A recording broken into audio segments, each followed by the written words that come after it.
Ooh, you're a left foot pivoter, but the other one's worse. Is it worse or is this It's about the same, actually. That's because you've been running drive-through a lot lately. Yeah. And as you pivot to the left, you're really pivoting that left foot. So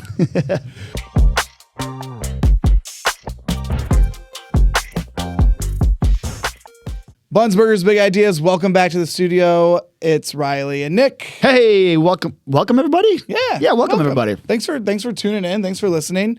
You know, it's a podcast for us, by us, and we're just happy that you're here, learning, because we're always learning as well as leaders in our organization. Yep. Isn't that right? Yep, you should always be learning. I learned something this morning.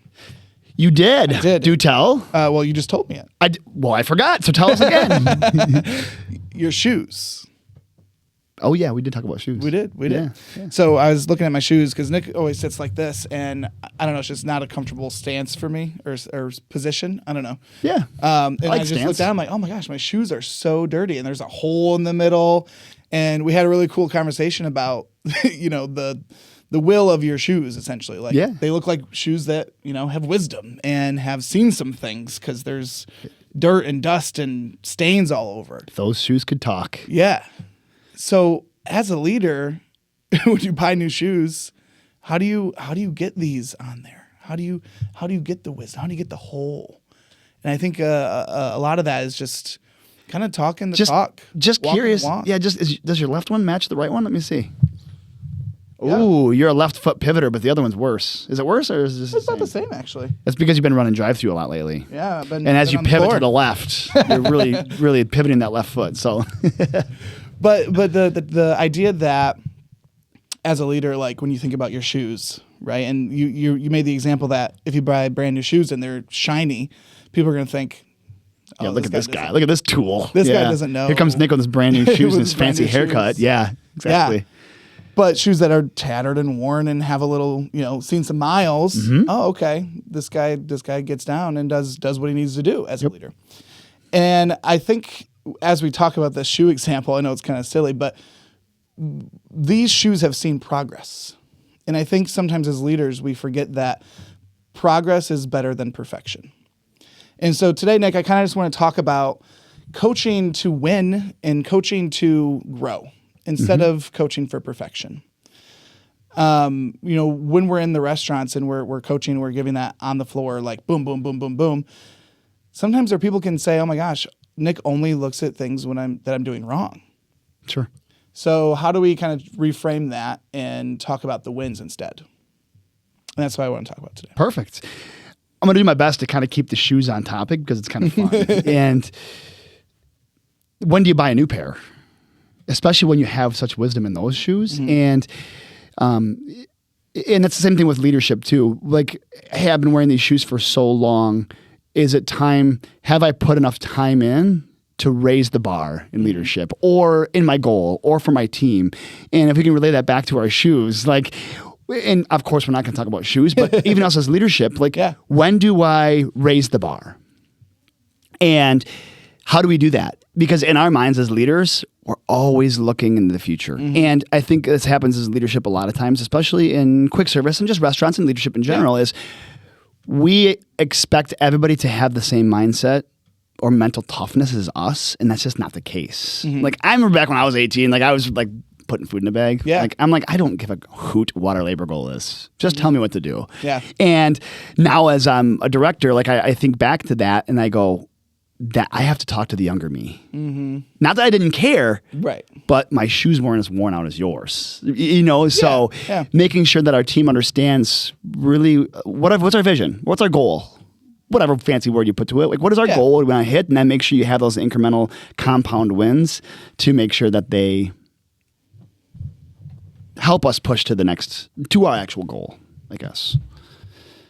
So I guess what I was trying to say is, in our mind as leaders, we know the big picture. Mm-hmm. We always hear that word. I'm not smack the big picture. Hey, GM, you got to look at the big picture. And then we talk about the big picture because, well, we may have not been coached enough to how to go down. What's the big picture, and how do you step that down into the 18-year-old Nick? That doesn't really care. Just tell me what to do. I want to be fast and full of energy. 100%. And then, hey, the very first thing is, instead of focusing on raising sales, raising guest counts, we got to raise guest counts by 7.7% or whatever we want to talk about. What does that mean to the 18-year-old Nick? Well, that means being faster. That means being efficient. That means being on time. That means looking the friendly so part. people come back. Yeah, exactly. There's so many different things that go into it that 18-year-old Nick might just, again, like you said, like not know because he's just like, I want to go fast. Right. You know? Right. Cool, Nick, let's go fast. But we also have to think about these other things. And when we're talking about that new crew person or that person that we're developing either into a shift manager or just regular crew training, if you expect somebody to be perfect on day one, you don't even need training. Could you 18-year-old Nick, when he's starting, like, here you go. Could you figure it out eventually? Sure. Yep. But are you going to know the whys behind anything? Are Nope. you going to know the actual standard behind why we do the things we do to hit that goal? No. And so that's kind of, I don't know, it's just on autopilot now, And so then eventually when you do go to Coach Nick, he's like, dude, I've learned everything myself. I know what we do. I know how to be fast. I know how to do this. But do you? Right. So it's easy to look for that perfection and be like, again, like you said, leaders look down the road into the future. Like, okay, Nick's going to be awesome someday. And that's exactly it. Being better today is better than perfection someday. Because that progress is trackable. Right. And you can celebrate the wins and you can build on it as you go through rather than, Nick, you're doing that wrong. Nick, you're doing that wrong. Nick, you're doing that wrong. Because what's Nick going to do? He's going to be, well, I don't give a crap anymore. Yep. I don't care. You're always telling me what to do, what I'm doing wrong, and not what I should be doing better or correctly. I don't know. Yep. So, and what's cool about that, new 18-year-old Nick starting, it's important that new crew, you might see leadership in them. Like I always, when I meet new crew people, I try to look at and see, do I see future leadership in them? Yeah, and the answer absolutely. most of the time is yes. Yeah. We typically mess it up along the way. So like the new 18-year-old Nick, instead of, oh, wow, he's really fast. Wow, he can really put food in the bag and burn holes in his shoes quickly. Like, let's give Nick the training plan. Hey, Nick, guess what? We're going to teach you the proper way to do things. You can still be fast and awesome. You can still be better than me. However, I want you to be better than me. Like, I want you to know all the procedures. I want you to know all the expectations because guess what? In a year from now, you're going to be something you're going to be a better 18-year-old Nick than I am today. Yeah. And that's really, as leaders, what we want to do. And absolutely. It's so busy in the rustle bustle and the whirlwind of things every single day. And it's March. Well, it's almost end of March. I guess it's March 30th. So March has already come and gone. Like as we reflect, and it's what we should do as leaders. Yeah. As we talk about hiring in November for March, reflect on this March and what we did differently. And are we going to do the same thing next year? Because the 18-year-old Nick, we may have knocked it out of the park with him with training and the plan. Or we might have expected too much and Nick is now gone working for a competitor or something else. Right. Yep. And I don't want to get too into the weeds about everything else. Too late. I think I already went down. I already got in the weeds. but not only do you celebrate the wins publicly or, hey, reinforce that behavior, but connect with them. Again, leadership is not that binary managerial decisions. You have to mix management with being a leader, which really boils down to being human. Yep. So don't, the perfection stuff, like you might be missing the boat if that's how you expect your team. I think you said it perfectly at the beginning of the episode.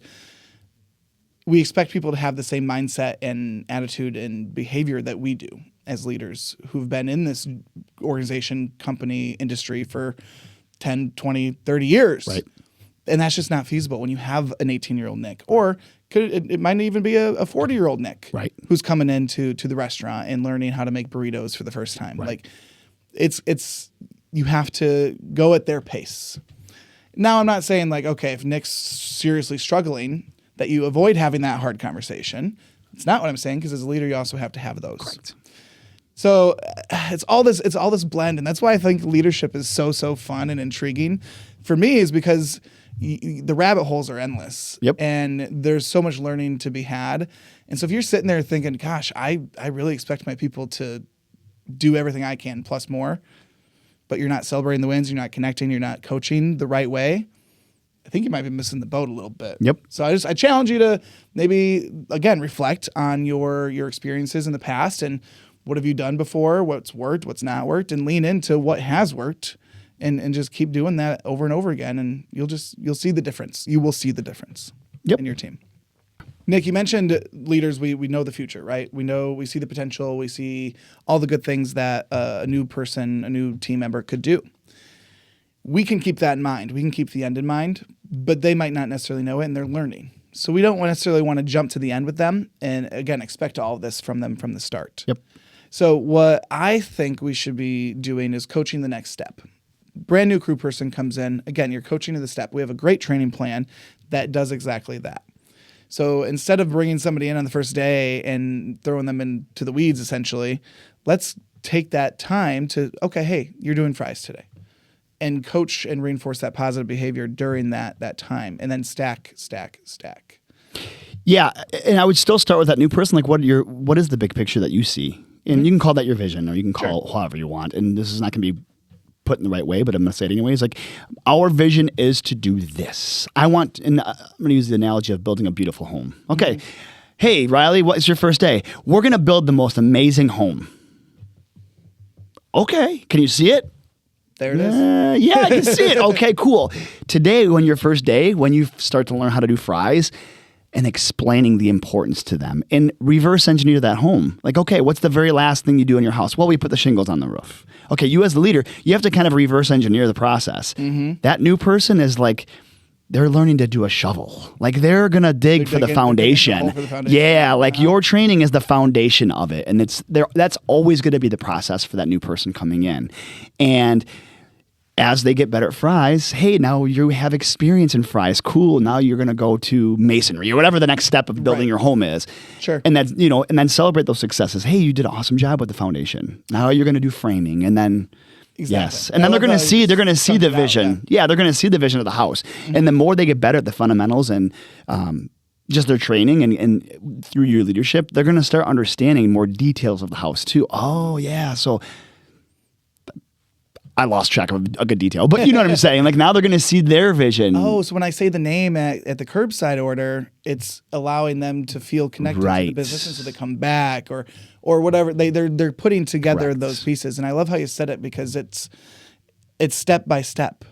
Hey, we don't got to worry about the shingles today. No. That's down the line. Right. Let's talk about this right now, where we're at, and build to, hey, that's next. That's coming. But that's not what we're focused on right now. We want to hone in on this skill first, and then move forward. And then keep in mind, somebody on your team is focusing on shingles. It might be your AGM or the next person in command that is on the finisher. I don't know. Yeah, I'm already stepping out of the boundaries of my understanding of houses, but or building. But you know what I mean? Like, somebody is doing the shingles. Somebody is doing the last brick of the chimney. Like, there's always somebody in your team that has that. That's almost that. And then our job as leaders is, that person needs to be better than us. Like, now they see the bigger picture. Now they're going to work on the yard. Riley's working on his yard. Like, now we're looking on landscaping and that curbside appeal, or whatever you want to call it. The metaphors in this episode are crazy. Yes, exactly. They are crazy. That's how we do when we talk about leadership. It's just so fascinating. Yeah. That house example is perfect, because you're exactly right. You've got people on your team that are at each stage of the house. And you have to that's a lot to keep track of, though, as a leader too. So find what works for you and use that. And the other thing I was going to add too is, somebody might need an extra week on that foundation, or on those. See, now I'm to your point. There's new tools to use. Yeah, like, I'm learning all this stuff. Like, it's a lot in restaurants. You might need to explain framing a little bit more. Right. How to use the square, how to start the first brick, or how to start the fryer. Right. How to lift and shake. Yes, like all those, like, don't.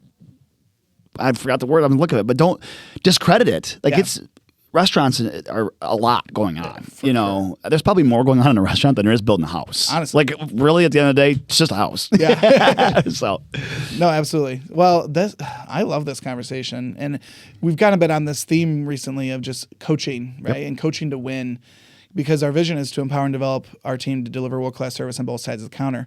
That's not going to happen unless we celebrate wins and coach the right way. Yep. Not coach to perfection, but coach, to growth. Yep. So I'll leave you with this. Let's be better today, and perfection will come someday. Love it. It's awesome. Well, thank you, Nick. Appreciate it. Listen, learn, lead. We'll see you next time. Bye, everybody.